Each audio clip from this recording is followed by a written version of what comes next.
Hello दोस्तों, कैसे हैं आप सब। स्वागत है आप सबका कॉमिक स्टार चैनल पे। आज हम लाश की तलाश बाकेलाल की कॉमिक का पार्ट 2 शुरू करने जा रहे हैं। तो चलिए शुरू करते हैं। और एक बैलगाड़ी लेकर वापस विशालगढ़ की ओर चल पड़ा। आखिर वो ठीकना और लंबा व्यक्ति कौन थे जो मेरी जान लेना चाहते थे। और जब बाकेलाल महल पहुंचा, अरे बाकेलाल जी, आप लौट आए। आपको तुरंत महाराज के पास भेजने की आज्ञा है। महाराज के पास? ओह। मुख्य द्वार पर बाकेलाल जैसे ही आगे बढ़ा कि अरे बाकेलाल जी, आप तुरंत महाराज से मिल लें। कमाल है, जो भी मिलता है वही महाराज के पास जाने को कहता है। कुछ और आगे बढ़ने पर, ओह बाकेलाल जी, आप लौट आए। आपको फौरन महाराज से मिलना चाहिए। और महाराज के कक्ष में पहुंचते पहुंचते बाकेलाल का हृदय एक आशंका से कांप उठा। बाकेलाल, उफ, कहीं महाराज को मेरी लालगढ़ वाली कारगुजारी का पता तो नहीं चल गया है। बाकेलाल, कहाँ चले गए थे तुम नहीं जानते कि तुम्हारे पीछे यहाँ क्या क्या घट गया है। आखिर हुआ क्या महाराज। महामंत्री गरम सिंह का खून हो गया है और लाश भी गायब है। खून? महामंत्री जी का खून, लाश गायब है? मुझे पूरी बात बताइए महाराज कि आखिर हुआ क्या। सुनो, यह उसी दिन की बात है जिस दिन तुम लालगढ़ रवाना हुए। महामंत्री धर्म सिंह जी खाने की आवगत मेहमानों की आवगत में लगे हुए थे। उधर मेहमानों के लिए भोजन तैयार हो रहा था, जिसकी पूरी जिम्मेदारी प्रधान रसोई शरीफ चंद के ऊपर थी। ज़रा जल्दी जल्दी हाथ चलाओ, सभी मेहमानों के आने तक सारे व्यंजन तैयार हो जाने चाहिए। तभी, ओह महामंत्री जी आप। हाँ, मैं तेरी योजना समझ चुका हूँ दुष्ट। मुझे तुझसे यह उम्मीद बिल्कुल नहीं थी, लेकिन अब मैं तुझे सजा दिलवाए बिना नहीं छोड़ूंगा। ओह, तब तो मुझे आपका खेल ख़त्म करना पड़ेगा। खचाक। आह। इतना सुनते ही शरीफचंद भय के मारे जोर जोर से चीख पड़ा। खून, खून, महामंत्री जी का खून हो गया। महामंत्री जी का खून? क्या? पलक झपकते ही यह खबर हम तक भी पहुंच गई और हम यह खबर सुनकर सकते में आ गए। क्या क्या कहा? महामंत्री धर्म सिंह का खून हो गया? हे प्रभु, महामंत्री जी का खून। हम भागे भागे वहाँ पहुँचे। शरीफ चंद ने डरते डरते हाथ से संकेत हमें बताया। उधर वहाँ पड़ी है महामंत्री जी की लाश। ओह। हम सैनिकों के साथ उस स्थान पर पहुँचे। कहाँ है लाश? लाश यहीं होनी चाहिए थी। हत्यारों ने यहीं महामंत्री के पर छुरे का वार किया था। यह देखे महाराज, खून। उफ, इसका मतलब ये सच कह रहा है कि यहाँ महामंत्री जी का खून किया गया है। लेकिन शरीफचंद, अगर यहाँ खून हुआ है तो फिर लाश कहाँ गई? और जब काफ़ी देर तक किसी की समझ में रहस्य न आया तो हमने आदेश दिया, सैनिकों, लाश की तलाश में महल का चप्पा चप्पा छान मारो और हत्यारे को ढूंढने के लिए गुप्तचर भेजो। हत्यारा किसी भी सूरत में बचकर निकलना नहीं चाहिए। जाओ, जल्दी करो। जो आज्ञा महाराज। हम चप्पे चप्पे की तलाशी शुरू कर देते हैं। अपनी बात समाप्त करते हुए राजा विक्रम सिंह अत्यंत परेशान स्वर में बोले, और इस सब के बावजूद भी न तो अभी तक हत्यारे का ही कोई सुराग लगा है और न ही महामंत्री जी की लाश का। हमारी समझ में कुछ नहीं आ रहा है बाकेलाल, हम क्या करें। ओह, यह तो सचमुच बहुत ही बुरा हुआ।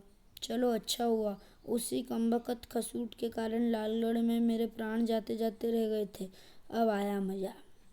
लेकिन प्रकट में वह बोला, किंतु महाराज, इसमें मैं क्या कर सकता हूँ। लाश की तलाश और हत्यारे की खोज करना तो गुप्तचर का कार्य है।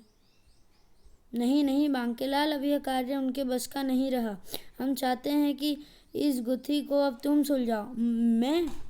और मरता क्या न करता। मजबूर होकर बाकेलाल को बौखाली में सिर देना ही पड़ा। अब हत्यारा बाकेलाल की छीन नज़रों से बचकर नहीं जा सकता। खुद तो चला गया, साथ में मेरी जान भी आफत में डाल गया। उसी रात बाकेलाल की नींद देखा गया कि किसी पुकारजे पर खुल गई। कौन इतनी रात को मुझे कौन पुकार रहा है? कौन है भाई? समझने क्यों नहीं आता? मैं हूँ बाकेलाल, महामंत्री धर्म सिंह। महामंत्री धर्म सिंह की लाश? बाप रे! भूत भूत भूत भूत! कुछ ही देर में पूरे महल में जाग हो गई। राजा विक्रम सिंह बाकेलाल के कक्ष की ओर दौड़े। यह आवाज़ तो बाके की ही है। फिर, बाके, बाकेलाल उठो, कहाँ है भूत? भूत बचाओ, यहाँ तो कोई नहीं है। उधर वो रहा। ओ वह तो आईना है बाकेलाल, उठो, तुमने अपनी ही शक्ल देखी होगी और अंधेरे में वह तुम्हें भूत जैसी लगी होगी। हे हा हा। क्या? लेकिन महाराज, मैंने महामंत्री का भूत देखा है, वह मुझे पुकार रहे थे। महामंत्री जी का भूत? यह तुम क्या कह रहे हो बाकेलाल? भूत? महामंत्री जी का भूत? मैं सच कह रहा हूँ महाराज। ऐसा लगता है कि मृत्यु के पश्चात महामंत्री की आत्मा अभी भी भटक रही है। तुम्हें अवश्य ही वहम हुआ होगा। चलो अब सो जाओ, सुबह उठकर तुम्हें हत्यारे व लाश की तलाश करनी है। और हाँ, दरवाज़ा भीतर से बंद कर लेना। ठीक है महाराज। इसका मतलब मैं सचमुच में स्वप्न देख रहा था। इतना कहकर महाराज तो चले गए, लेकिन इधर बाकेलाल का दिमाग एक नई खुराफत करने की सोच रहा था। मिल गया, इस मनहूस काम से पीछा छुड़ाने का मौका मिल गया।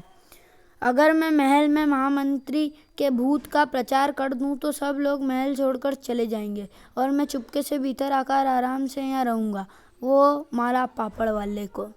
उसी रात प्रधान रसोई शरीफ चंद के कक्ष में। उफ, कौन है? लोकी। अचानक एक सरसराता हुआ टमाटर उसकी नाक पर आकर फूट गया। भयभीत शरीफ चंद के मुंह से गिगाई सी आवाज निकली। कौन है? इसी क्षण एक खरखराती आवाज वहां गूंज उठी। बहू, मुझे नहीं पहचाना शरीफ चंद? मैं हूँ महामंत्री धर्म सिंह। तूने मुझे मरते हुए तो देखा, लेकिन मुझे बचाने की कोई चेष्टा नहीं की। मूर्ख, अब मैं तुझे भी मारकर प्रेत यानी योनि में शामिल कर लूँगा। हा हा हा। नहीं नहीं, बचाओ, अरे कोई है, बचाओ, भूत भूत भूत। ही। अब यह लवादा छिपा कर चलूँ शरीफ चंद की खबर लेने। कुछ ही देर में। अरे शरीफ चंद, क्या हुआ? तुम इतने घबराए हुए क्यों हो? बाकेलाल जी, मैंने भूत देखा, महामंत्री का भूत। महामंत्री का भूत? जी हाँ बाकेलाल जी, वह मुझे मार डालेगा। अब यहाँ एक क्षण भी नहीं रुकूंगा। मैं जा रहा हूँ महल छोड़कर। रात्रि के अंतिम पहर अचानक राजमहल के उद्यान के माली की नींद टूट गई। इस समय कौन होगा बाहर? द्वार खोलते ही गायब। जरूर कोई आसपास छिपा है और मुझ बूढ़े से मजाक कर रहा है। दूसरे ही पल माली के गले से चीख निकल गई। और बचाओ बचाओ। हु। तुझे मेरे हाथों से कोई नहीं बचा सकता। इस खरखराते स्वर को सुनकर माली की घिघी सी बंद गई। वह हकलाया सा बोला, कौन हो तुम? सामने क्यों नहीं आते? मुझे नहीं जानता मूर्ख, मैं महामंत्री धर्म सिंह का भूत हूँ। हा हु। आज मैं तेरे गरम गरम लहू पीऊँगा। और भूत का नाम सुनते ही माली चीख मारकर बेहोश हो गया। बाकेलाल ने तुरंत रस्सी छोड़ दी। चलो, यह भी अच्छा हुआ कि यह बेहोश तो हो गया। अब इससे पहले कि कोई इधर आ निकले, मुझे इसके पाँवों से रस्सी निकाल लेनी चाहिए। फिर जैसे ही बाकेलाल ने रस्सी निकालकर झाड़ियों की ओर फेंकी कि चीख के आवाज़ें इधर से आई थी। अरे वह कौन खड़ा है? बाकेलाल जी, आप? मैं तो यहाँ चीख की आवाज़ सुनकर आया था, किंतु अब तुम देख क्या रहे हो? जल्दी से इसे उठाकर राघवेद जी के पास ले चलो। और फिर होश आते ही माली अपना बोरिया बिस्तर समेटकर वहाँ से ऐसे भागा जैसे उसके पीछे सैकड़ों भूत पड़े हों। अरे सुनो तो राम सिंह, कहाँ भागे जा रहे हो? यह महल अब भूतिया महल बन चुका है। अब मैं यहाँ एक पल नहीं रुकूंगा। रातों रात भूत का इतना प्रचार हो गया कि सूरज उगने से पूर्व ही महल के आधे कर्मचारी महल छोड़कर भाग चुके थे। अगले दिन, बाकेलाल, यह सब क्या हो रहा है? हमारी तो कुछ समझ में नहीं आ रहा है। समझ में तो मेरी भी कुछ नहीं आ रहा है। मैं तो केवल इतना कहूँगा महाराज कि इतने सारे लोग झूठ नहीं बोल सकते। फिर स्वयं मैंने अपनी आंखों से ही भूत देखा है। महाराज, मेरी तो राय है कि यह महल खाली करके आप भी दूसरे महल में चले जाएं। मैं इस रहस्य का पता लगाने की चेष्टा करूँगा, लेकिन अगर इसी बीच आपको कुछ हो गया तो मैं किसी को मुंह दिखाने लायक नहीं रहूँगा। भूतों का क्या भरोसा, वह किसी के साथ कैसी भी दुष्ट हरकत कर सकते हैं। महाराज की जय हो। महाराज, हम अब इस महल में नहीं रहेंगे। अगर हमें कुछ हो गया तो हमारे बीवी बच्चों का क्या होगा? अतः हम सब ने यहाँ से जाने का निश्चय किया है। हम आपसे सही प्रार्थना करने आए हैं महाराज कि आप भी यह महल छोड़कर दूसरे महल चले जाएं। ये ठीक कहते हैं महाराज। और इस प्रकार राजा विक्रम सिंह दूसरे महल में आ गए। वहाँ मेरी योजना सफल हो गई। अब आज रात ही मैं चुपके से यहाँ से गायब होकर महल जाऊँगा, जहाँ मुझे किसी लाश की तलाश में सिर नहीं खपाना पड़ेगा। उसी रात बाकेलाल पुराने महल में आ गया। आहा, कितनी शांति है। आप कुछ दिन चैन से काटेंगे, बाद में देखी जाएगी।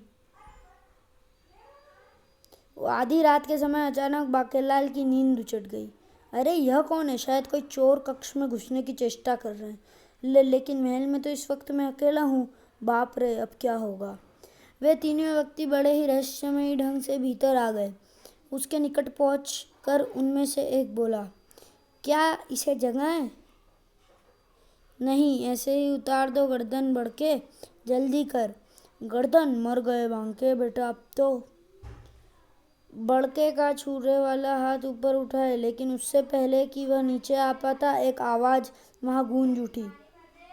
खबरदार! कौन है? अरे, यह आवाज तो महामंत्री धर्म सिंह की है। उफ, हाय, भूत! महामंत्री धर्म सिंह? ठहरो बांकेलाल, मैं भूत नहीं हूँ। भूत? और तुम अपनी जगह पर खड़े रहना हंसमुख, तुम्हारा भांडा अब फूट चुका है। हंसमुख महाराज का विशेष सलाहकार? बाकेलाल देख लो, मैं भूत नहीं हूँ, असली महामंत्री धर्म सिंह हूँ। लेकिन तो चलिए दोस्तों, वीडियो को यही ख़त्म करते हैं। मिलते हैं इसके अगले पार्ट में, अगले वीडियो में, और देखते हैं कि पूरी स्टोरी क्या है। तब तक के लिए गुड बाय।